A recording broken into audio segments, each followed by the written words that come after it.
আমরা নিজেরটাও বলি। যখন আমরা মানুষকে দাওয়াত দিতে যাচ্ছি তখন আমাদের ভিতরে নিঃস্বার্থ যে ভাবটা, এই নিঃস্বার্থ ভাবটা নাই। আমরা প্রত্যেকেই নিজেদের স্বার্থ নিয়ে যাই।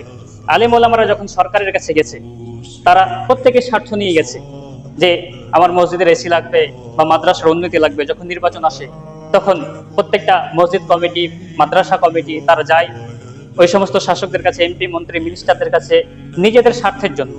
কেউ তারা ইসলামের রিপ্রেজেন্টেটিভ হিসেবে যায় না, কেউ ইসলামের প্রতিনিধি হিসেবে গিয়ে বলে না যে তোমরা আল্লাহকে মেনে নাও, তোমরা আল্লাহর ইবাদত করো। শুধুমাত্র ইসলামের দাওয়াত নিয়ে গিয়ে কেউ বলে না যে লা আসআলুকুম আলাইহি আজরা, যেটা নবী এবং রাসূলগণ বলতেন।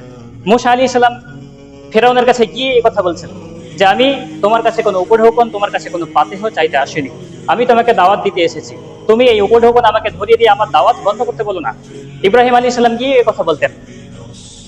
সুলাইমান আলাইহিস সালাম হুদহুদ পাখির মাধ্যমে চিঠি লিখলেন সাবার রানী বিলকিসের কাছে এবং বললেন যে তুমি আল্লাহর ইবাদত করো, পৃথিবীতে শিরক চলবে না, আল্লাহর ইবাদত করতে হবে।